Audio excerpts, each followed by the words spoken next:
lord.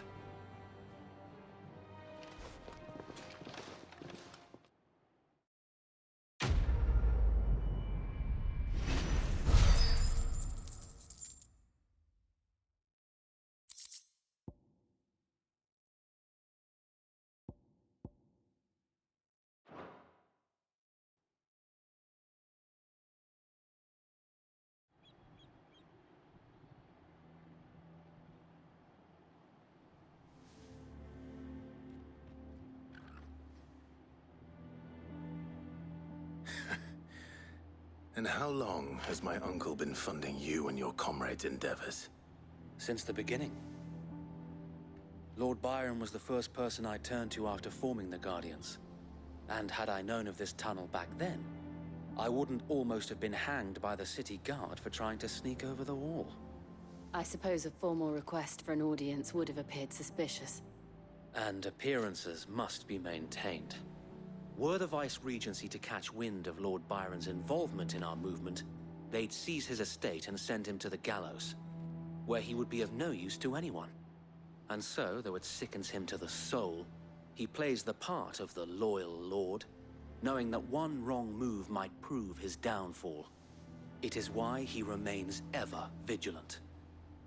Don't be surprised if he refuses you an audience, especially since you're famously dead.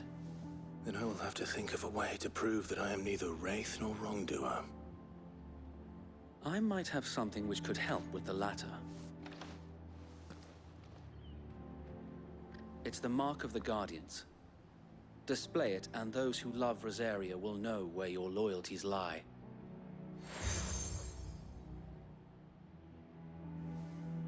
I shall wear it with pride. Be sure that you do. I don't want my men attacking you again. Unless you deserve it. If only Sir Tyler could have been here to see you. Or the Lord Commander. Thank you, Sir Wade. If there is ever anything you need. I know. Go on now, my lord.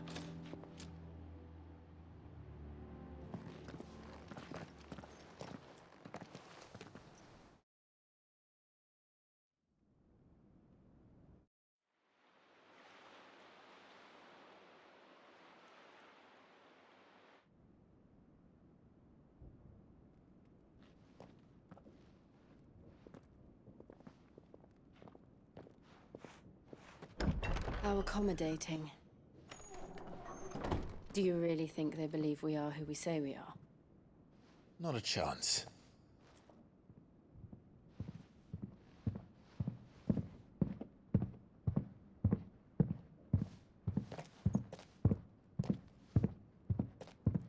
Right, I guess. My uncle believes we're imposters here to rob him. And means to string us up himself.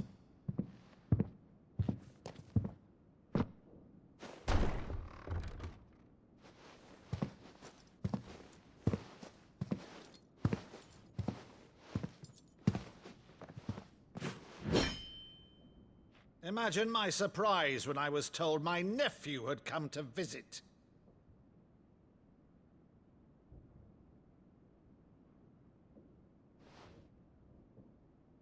Clive Rosfield died long ago. And for uttering his name here, you shall pay with your tongue!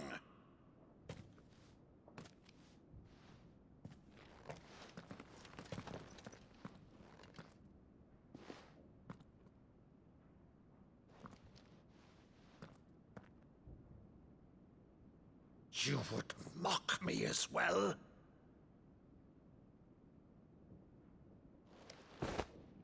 It is I, Sir Crandall of Camelot, loyal servant to Her Serene Holiness, Saint Sybil the Unshod. Meadow, thou vile sorcerer, for thy crimes against church and crown, I shall have thy head.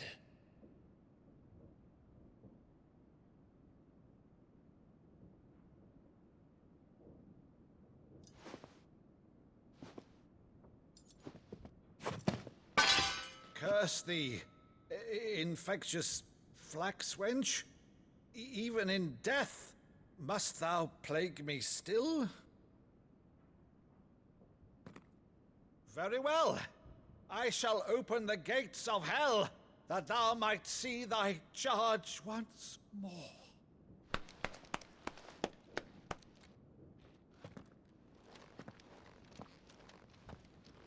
Bravo, Uncle. You're still the finest Maddo in the twins. Oh, Clive, my dear boy, it's really you.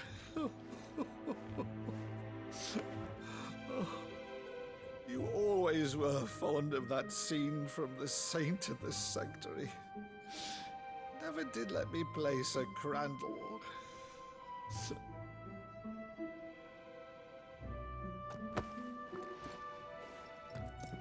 I have a favor to ask, Uncle Byron. Rutherford, inform the kitchens. There'll be guests. We dine immediately. But, Uncle... You can't very well regale me with the tale of your miraculous preservation on an empty stomach. Go on, sit.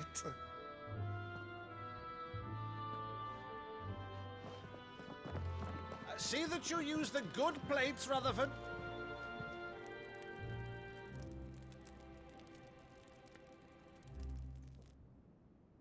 So you arrived late to one of her cullings, did you? Since becoming Vicereine, Annabella has been a constant thorn in Rosaria's side, but these atrocities are a new low. Something has changed. Quite what, I don't know, but the woman we knew is gone, and a monster sits in her place. A monster. For better or worse, I've been charged with governing this town, and thus must maintain the illusion of obedience. That's all I can do to aid Wade and his merry band of revolutionaries. So he's told us. You have risked much for Rosaria. Our nation will be forever in your debt.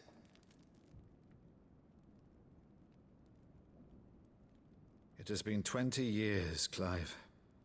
The nation your father and your forefathers fought to defend is no more. Perhaps it would be otherwise had I the courage of my brother.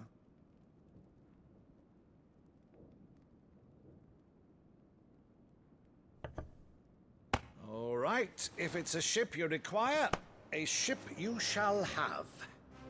I've a galley in port, but recently relieved of her cargo. She can be outfitted for the voyage in a matter of weeks. So you believe us, then? About everything? Believe you? Ha! Only a fool would believe even half of the things you claim. But until tonight, only a fool would have believed my nephew still lived.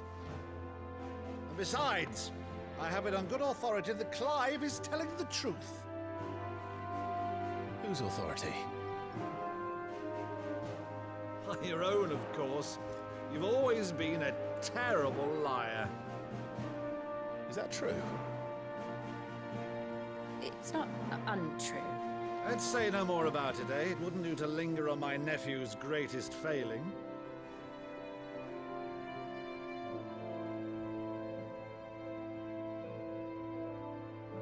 The one thing I cannot believe, though, is all this about you being Cid.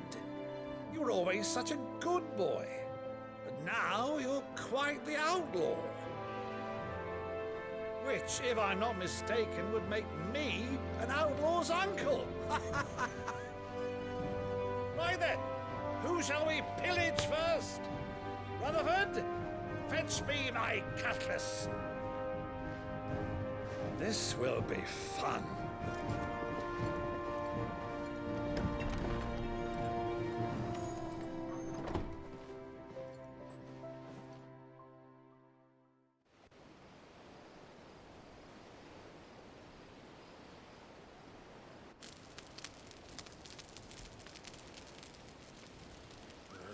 Over there.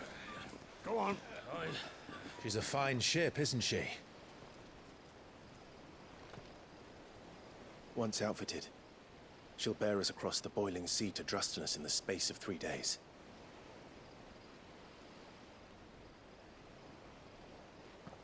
Something on your mind?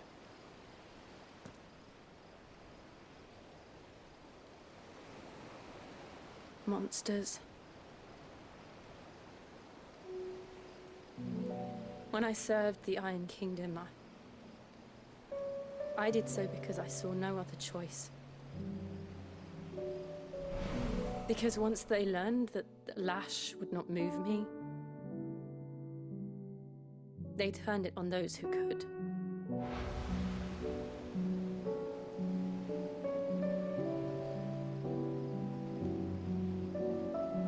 And so I became their puppet. I let them pull my strings, telling myself it was not my hand that swung the sword, but another's. I removed myself from the truth so I wouldn't feel the pain it caused.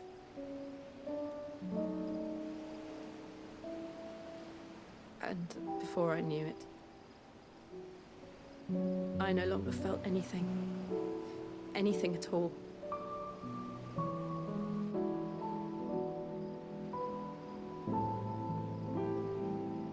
I had become a monster. Jill.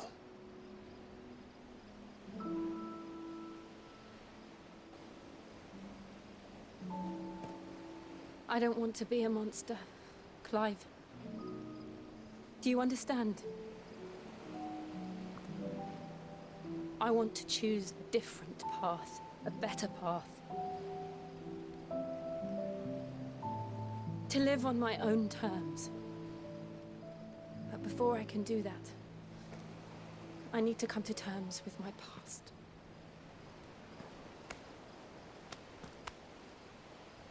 And when you do, I'll be standing there with you, just as you stood with me.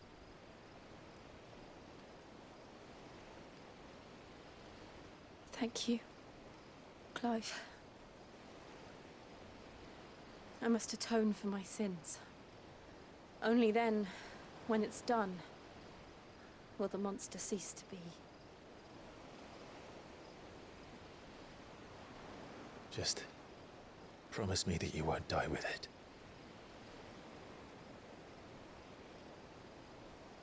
Now, let's get some sleep. The journey back to Benamir is long, and there is much to tell the others.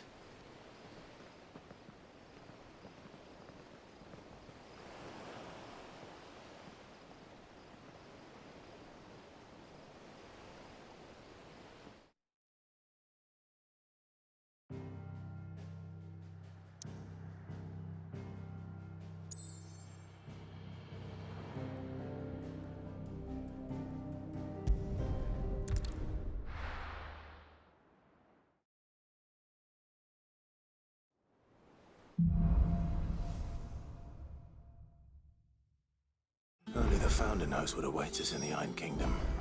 But Vivian could probably make an educated guess.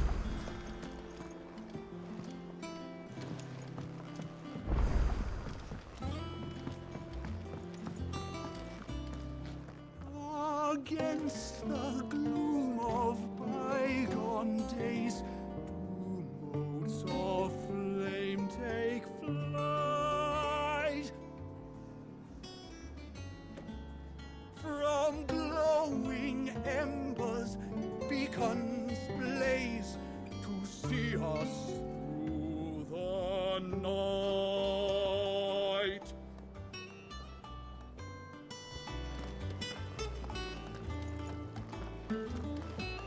Maeve over there's the best thing to happen to Hideaway since, well, ever. she's got a smile like sunshine, and she can pull an ale like no other.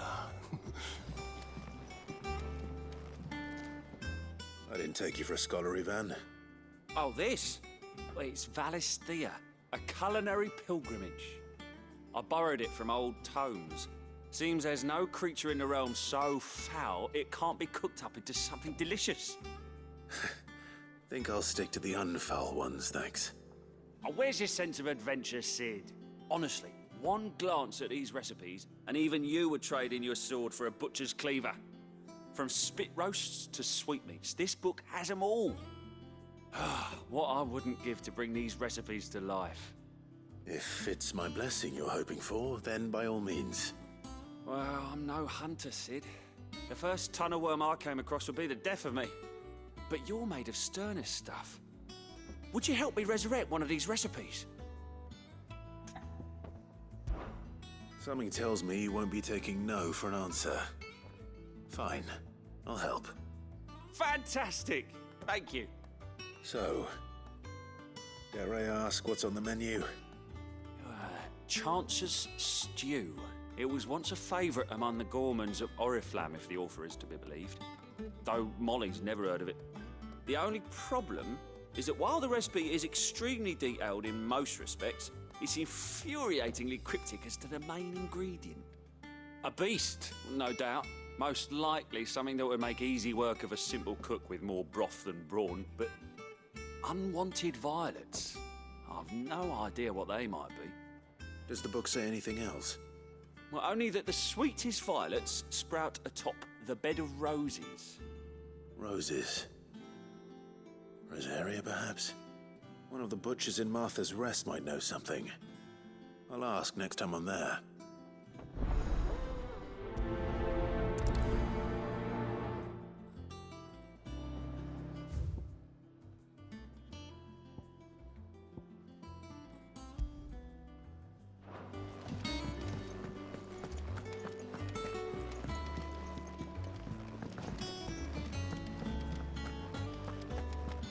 Monster's taken quite a liking to... Well, don't just stand there gawping.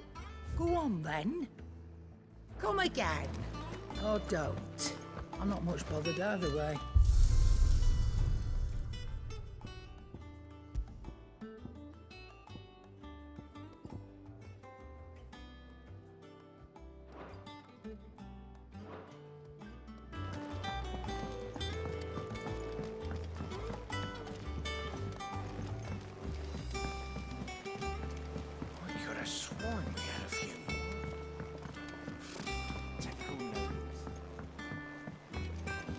How did we never hear about these guardians of the flame? Oh, Clive! Welcome to the Patron's Whisper. The Patron's Whisper? Does that mean someone else is taking care of our friend's donations? Oh no, that's still me. It's just Karen has her toll, Blackthorn has his hammer. I thought a new name might liven things up. I still catalogue every item that arrives, in addition to setting aside those tokens of appreciation the sender has specified are to be presented to you personally. Would you like to see if we have any?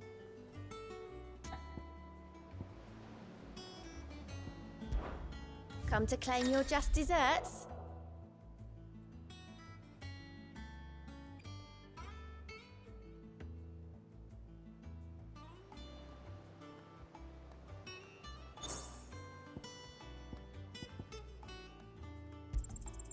Here you are. All yours. You earned this.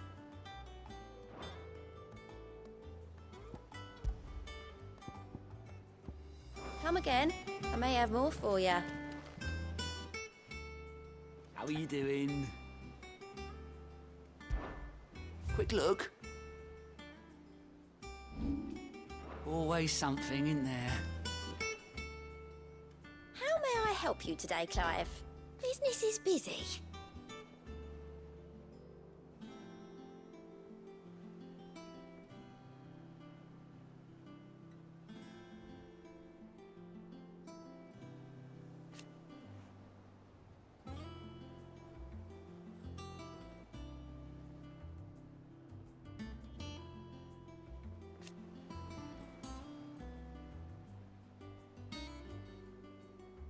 Still.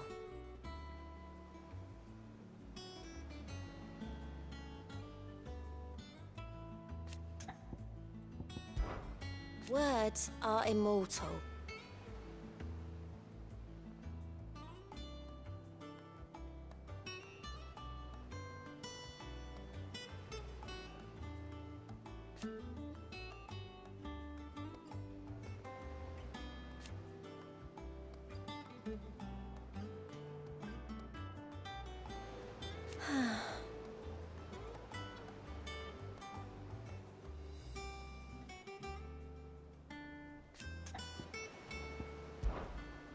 goddess go with you. Fancy a look at the list, do you? Oh, same old.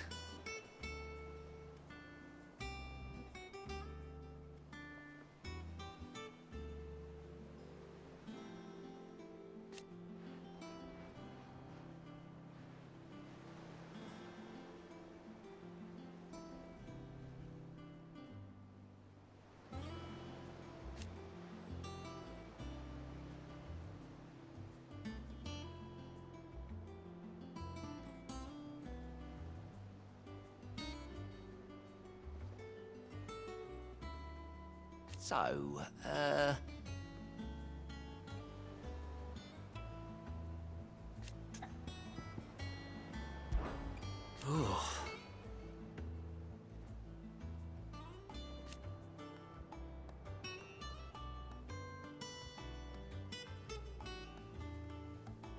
Sid.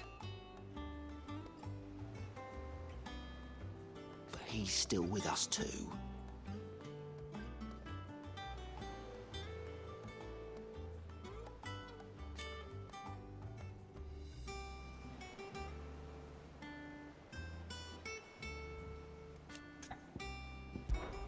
You watch yourself out there, all right? There are new billets being posted. Clive! Oh, am I glad to see you? Is something wrong? It's Blackthorn. He ain't himself. And if I'm honest, he ain't been for a while. Normally it only takes a couple of drinks to perk him back up, but not this time. Something's getting him down. And whatever it is, he ain't telling. It's like he's lost his spark, you know? He's barely got enough fire in his belly to get the ump about stuff. But I'm thinking he might if we both bent his ear, because he respects you, innit? So, what do you say?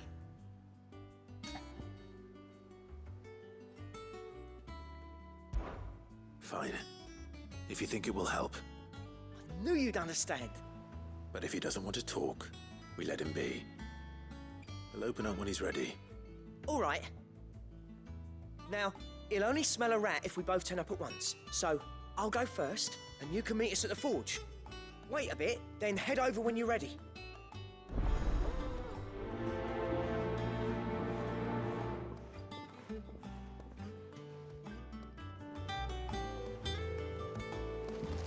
How did we never hear about these Guardians of the Flame?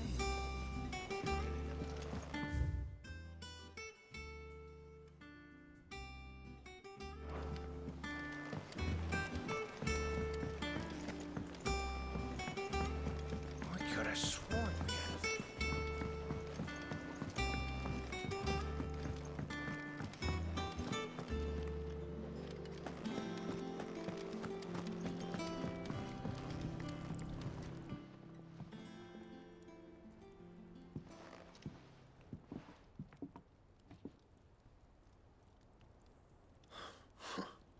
First August, and now you. What you pair up to? What's it got to do with me? August was worried that something had been weighing on your mind. I thought you might want to talk about it. Did you now? I told you not to stick your nose in my business. What'd you go and do? Clive just wants to help, innit? What's so bad about that? Talk to him. You never know, you might feel better for getting it all out in the open. Please, mate. I'm worried about you. Phil shut you up. It's nothing really. Stupid. Not the sort of thing you bother people about. Why don't you tell us all the same?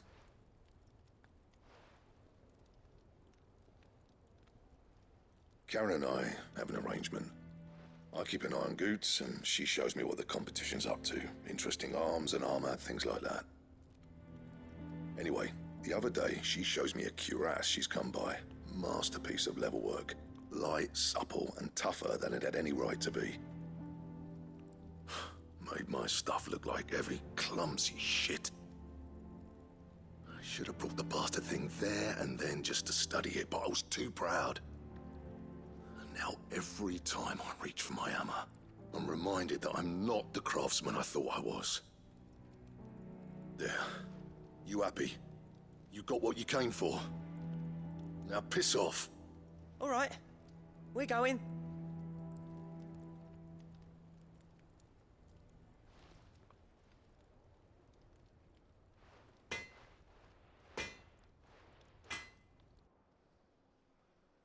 I always thought of old Blackthorn as a bit of a force of nature.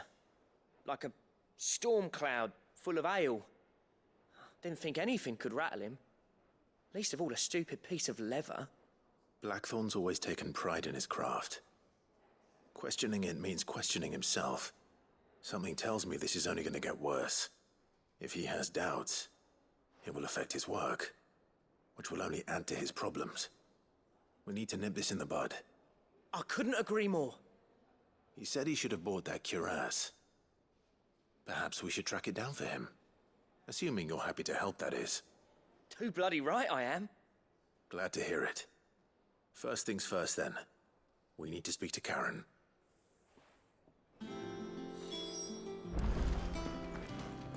That monster's taken quite a liking to Lady Karen. What do you need?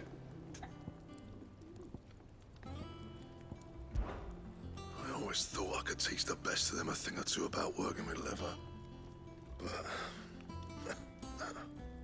oh, I've wasted enough breath talking about it. Be off with you. What do you want?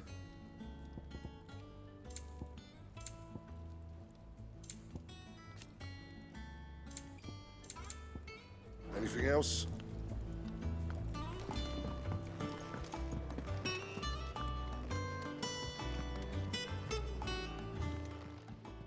Karen, do you have a moment? Blackthorn mentioned that you'd recently come by a leather cuirass. An exquisite example of the craft, from what he told us. And he ain't been himself since he saw it. So we thought we'd buy it for him. Sorry, sold it already. Didn't think Blackthorn cared for it the way he turned his nose up. But it was nicely put together, that's for certain. Even if the bloke who made it is a bit of an odd one. Happened across him on my travels. Next all his stuff to order, but the fella who commissioned it refused to pay. He didn't like the colour of summit. So I took it off his hands for a fair price. You don't know where we might find him, do you? Like I said, he's a bit of an odd one. Doesn't even have a workshop. He doesn't trust hunters neither, which means he spends as much time out tracking beasties as he does working their hides. I see. He did tell me something, though. Apparently, his next commission's for a set of griffin hide greaves. Here, there's a griffin on the hunt board. The curse breakers were placing bets on who'd bag it. Now, where the bleeding hell was excited? Somewhere in Sambrec, maybe? Care Northern, that was it. Thank you, Karen. We'd be lost without you. At least you admit it. So, it sounds like going after that griffin might be the best chance we have of finding our roaming leatherworker. I'll leave the hunting to you if you don't mind. While you get on with that, I'll ask around the markets. See if I can't sniff out who he is and where he's hiding. Good idea. Hopefully one of us will be able to track him down. If that leatherworker's even half the craftsman Blackthorn says, someone's bound to have heard of him. I'll do a bit of poking around, see if I can't find something out.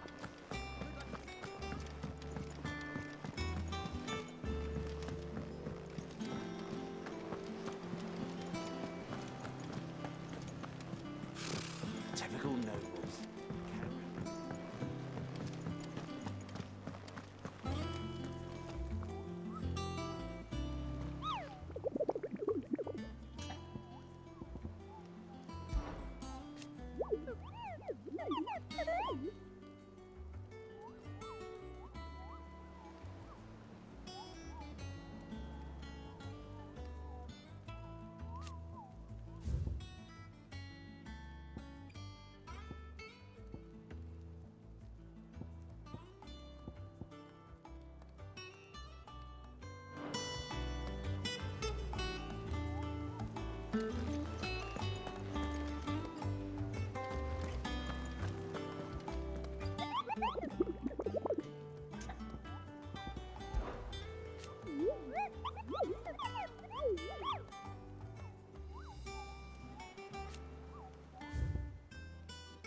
is no coin to be had in this miserable land, even if they wanted to trade with us.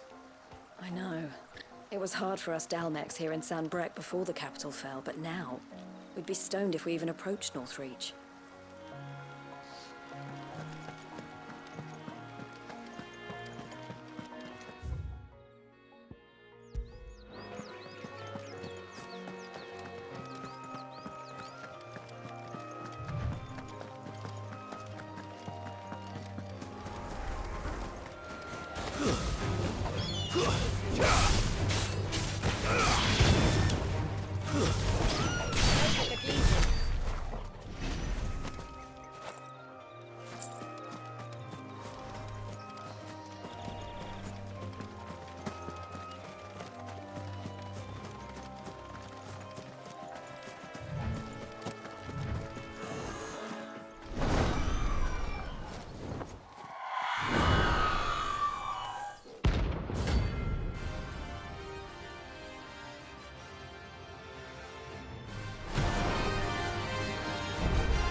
This isn't gonna be easy.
That's it.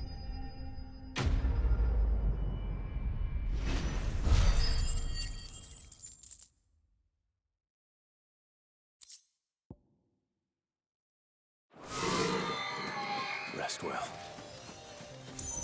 I know I will.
Would I be without you?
Typical nobles.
Good day to you.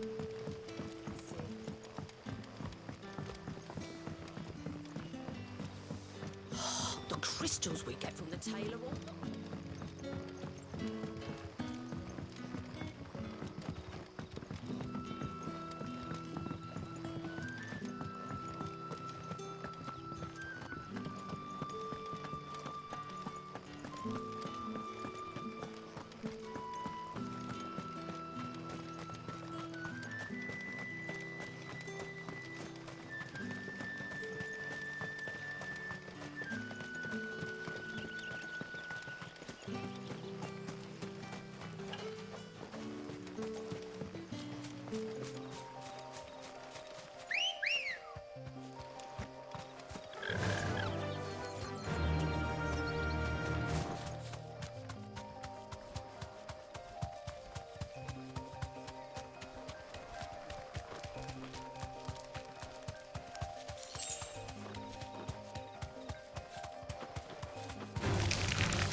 Good day to you.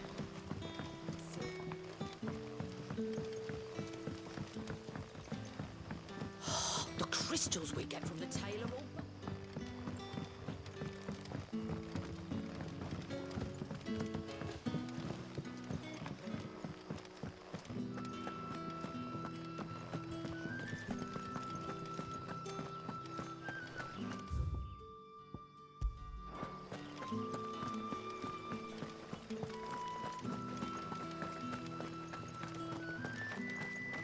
Word is, the Black Shields took a hiding at the hands of some bearers in the old duchy.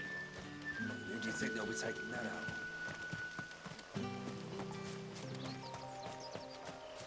No use calling Ambrosia now.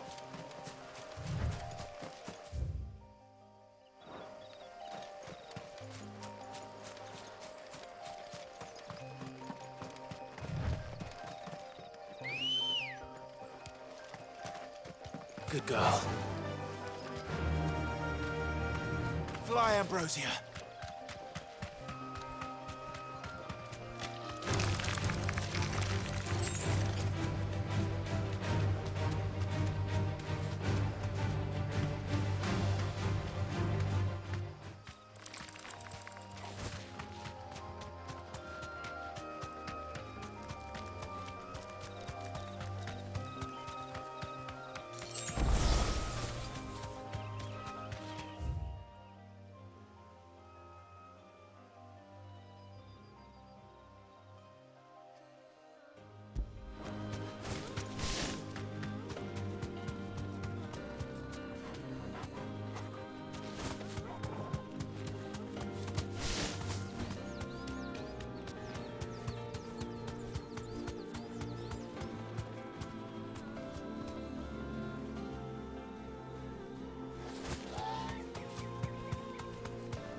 All right.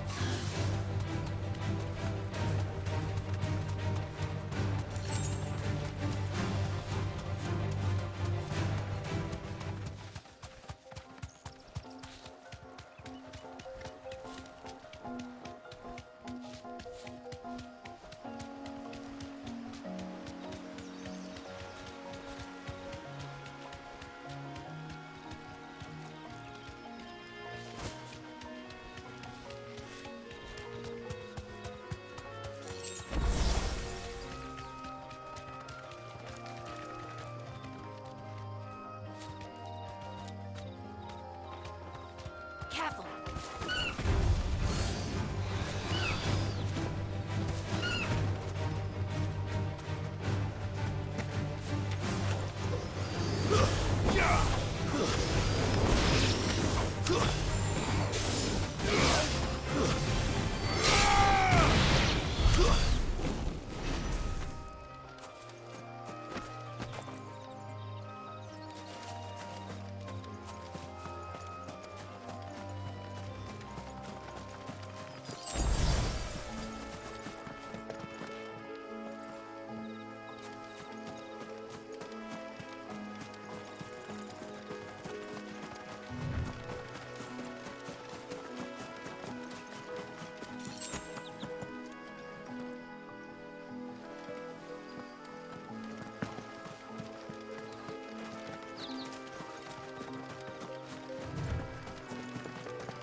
Too slow.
Thanks, girl.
Good girl.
Good day to you.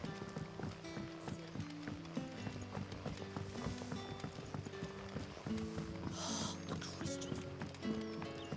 You're quite talented with that rod of yours.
Time to fight.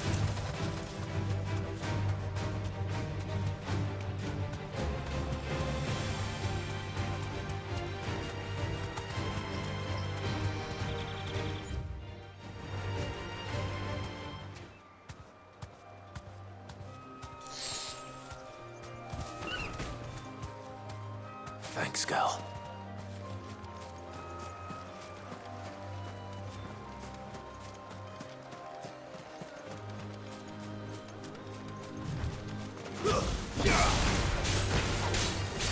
It's over!